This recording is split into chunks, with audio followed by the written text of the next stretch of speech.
അതേപോലെ തന്നെ നമുക്ക് ശരിക്കും ഒരു ഷെൽട്ടർ തീർക്കേണ്ടത് ഇന്നത്തെ കാലഘട്ടത്തിൽ വളരെ അത്യാവശ്യകത തന്നെയാണ്. അപ്പം എന്തൊക്കെ മുൻകരുതലുകളാണ് എടുക്കേണ്ടത്? കാരണം ഇപ്പോൾ നടക്കുന്നത് രണ്ടുപേരും കോടതി വരെ പറഞ്ഞിട്ടുണ്ട്. രണ്ടുപേരും ആസ്വദിച്ചതിനെ പിന്നീട് ഒരാൾ മാത്രം എങ്ങനെ എതിരാകുന്നു എന്നതിനെ കുറിച്ചിട്ട്.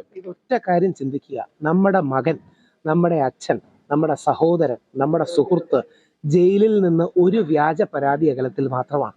ഇതിന്റെ ഏറ്റവും വലിയ തെളിവാണ് കേരളം കണ്ട ഏറ്റവും വലിയ മുഖ്യമന്ത്രിയായ ശ്രീ ഉമ്മൻചാണ്ടി എത്രയോ തവണ വേട്ടയാടി, എത്രയോ വർഷങ്ങൾ വേട്ടയാടി. നമ്മുടെ നിവിൻ പോളി ഇപ്പം കത്തി നിൽക്കുകയാണ്. നിവിൻ പോളി വീണ്ടും നിവിൻ പോളിക്കെതിരെ വ്യാജ പരാതി വന്നു. ശ്രീ ദിലീപിനെതിരെ അല്ലെങ്കിൽ സിദ്ദിഖ് സാറിനെതിരെ എത്രയോ പേർക്കെതിരെ വന്നു. ഇതെല്ലാം അവസാനം കോടതികൾ അങ്ങനെയാണെന്ന് സൂചിപ്പിക്കുകയും ഒബ്സർവേഷൻസ് കൊടുക്കുകയും ചെയ്തു.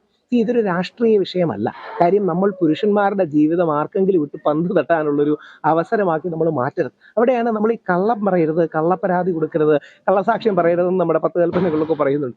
അതേപോലെ ചെയ്താൽ മാത്രം മതി. അവിടെയാണ് പുരുഷന്മാർക്ക് ഒരു സപ്പോർട്ട് വേണം. പൂർണ്ണമായും സ്ത്രീകൾക്ക് അനുകൂലമാണ്. അവർക്ക് കൊടുത്തിരിക്കുന്ന എല്ലാ ആനുകൂല്യവും മുൻഗണനയും പരിഗണനയും കൊടുക്കണം.